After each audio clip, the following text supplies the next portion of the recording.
నమస్తే. ఎన్నో ఆధ్యాత్మిక కార్యక్రమాలు మన ఛానల్‌లో ప్రసారం అవుతూనే ఉంటాయి. మీ నుంచి కూడా అశేష స్పందన లభిస్తుంది. అందుకు ముందుగా మీ అందరికీ కృతజ్ఞతలు. ఇక ఉపనిషత్తులకు సంబంధించి చాలా ప్రముఖులు మాట్లాడుతూ ఉంటారు. రకరకాల ఎగ్జాంపుల్స్‌తో చెప్తూ ఉంటారు. కానీ మనకి అర్థమయ్యే భాషలో ఉపనిషత్తులకు సంబంధించి ఒక పరిశోధన చేసి ఎన్నో పుస్తకాలు రాసి ఆహ్, చాలా అంటే చాలా శ్రమ పడుతున్నారు ఈ వయసులో కూడా అని చెప్పొచ్చు. 60, 10ల వయసులో కూడా చాలా చక్కటి ప్రయత్నం చేస్తూ ఉన్నారు మసన్ చెన్నప్ప గారు. మనందరికీ సుపరిచితులు. ఆచార్య మసన్ చెన్నప్ప గారితో మాండికోపనిషత్తుకు సంబంధించి ఈరోజు మాట్లాడబోతున్నాను. ప్రతి వీడియోని ఫస్ట్ నుంచి లాస్ట్ వరకు వాచ్ చేయండి. మీకేదైనా డౌట్స్ ఉంటే కామెంట్ బాక్స్‌లో తెలియజేయండి. లేదా గురువుగారిని మీరు కలవాలి అనుకుంటే స్క్రీన్ మీద కనపడే నంబర్‌కి కాల్ చేయొచ్చు. నమస్కారం అండి. కారికలు అని చాలా చక్కగా వివరణ ఇచ్చారు. అయితే ఈ కారికలు ఎన్ని ప్రకరణల్లో విభజించటం జరిగింది? అవి ఏవి? వాటి గురించి వివరించండి. ఈ గౌడపాదులు రచించినటువంటి కారికలను బట్టి బ్రహ్మ సత్యం, జగత్తు మిథ్య. అంటే బ్రహ్మ మాత్రమే ఉన్నాడు, జగత్తు లేదు అనే ఒక అర్థం లోకానికి తెలుస్తూ ఉంది. మరి ఇలాంటి కారికలు ఎన్ని ప్రకరణాలుగా విభజింపబడినవి అని మీరు అడిగారు. ఇవి 4 ప్రకరణాల్లో చెప్పబడ్డవి. ఒకటి ఆగమార్థావిష్కరణ, ఒక ప్రకరణం. రెండవ ప్రకరణం వైతథ్యం అనే ప్రకరణం. మూడవ ప్రకరణం అద్వైతం. నాలుగవ ప్రకరణం అలాత శాంతం. ఇవి 4 ప్రకరణాల్లో గౌడపాదుల యొక్క కారికలు చెప్పబడ్డాయి. ఇందులో మనకు ఆగమార్థావిష్కరణ అంటే, ఆగమం అంటే ఇక్కడ వారు ఉపనిషత్తులనే గ్రహించారు ముఖ్యంగా. అంటే ఉపనిషత్తులు ప్రధానంగా ఏ తత్వాన్ని బోధిస్తూ ఉన్నాయో ఆ తత్వాన్ని నిరూపించడమే ఈ ప్రకరణంలో గౌడపాదులు చేసిన పని. తర్వాత రెండవ ప్రకరణం వైతథ్యం. ఈ వైతథ్యం ఏమిటంటే, ఈ వైతథ్యంలో మామూలుగా వితత్తస్య వితత్తస్య భావః వితత్తస్య భావః వైతథ్యం. అది అంటే అసత్తు అంటే ఉనికి లేకుండడం అన్నమాట. అంటే లేదు అని అర్థం అన్నమాట.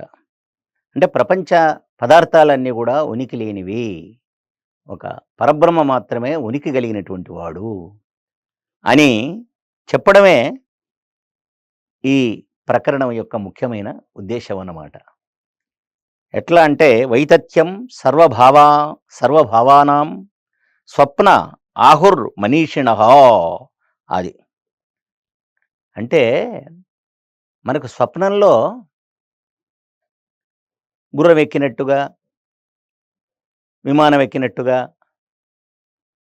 తర్వాత అన్నం తిన్నట్టుగా, పాయసం తాగినట్టుగా, ఇవన్నీ మన అనుభవానికి వస్తాయి. అయితే ఇక్కడ పాయసం ఉండదు, అన్నము ఉండదు, విమానం ఉండదు, గుర్రం ఉండదు స్వప్నంలో.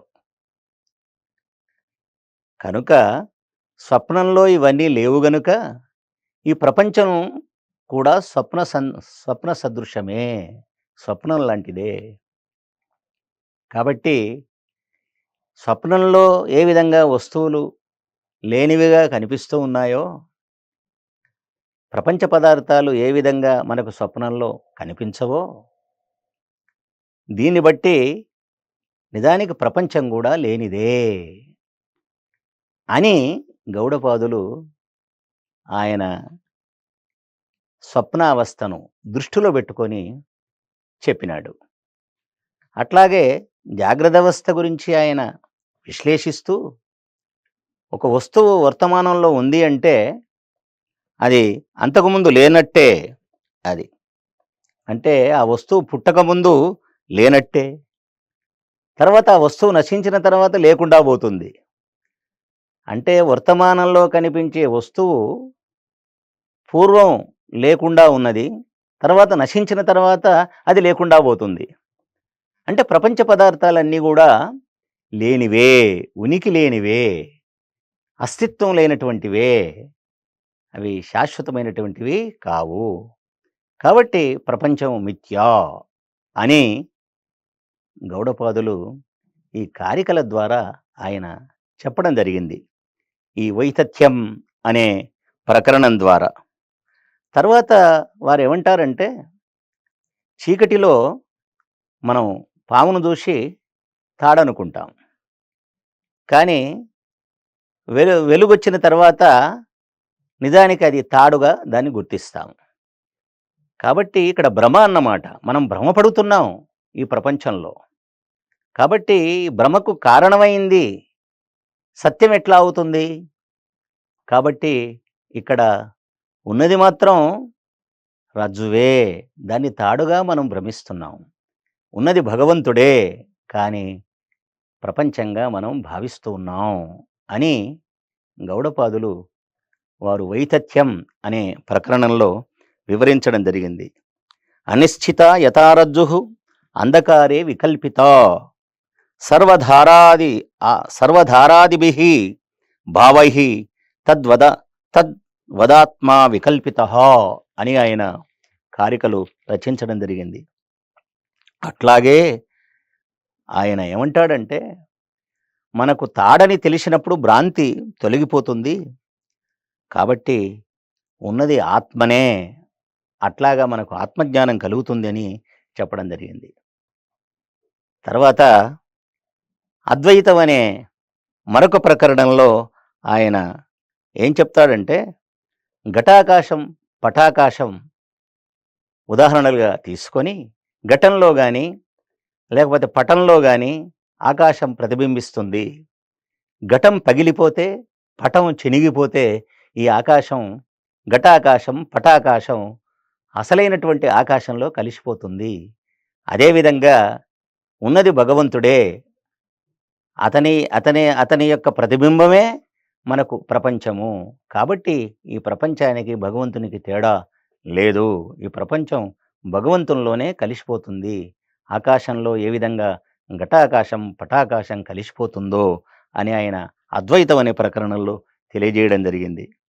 తర్వాత మరొక విషయం ఏమిటి అంటే, ఆయన చెప్పింది అలాత శాంతము అని. అలాతం అంటే నిప్పు రవ్వలు అన్నమాట. అగ్నిలో ఏ విధంగా నిప్పు రవ్వలు చెలరేగి మళ్ళీ అగ్నిలోనే పడి నశిస్తాయో, అదేవిధంగా భగవంతుడి నుంచే ఈ సమస్తమైన పదార్థాలు వచ్చాయి. ఈ సమస్త పదార్థాలు భగవంతుల్లోనే లీనమైపోతాయి అని వారు అద్వైతాన్ని ప్రతిపాదించారు.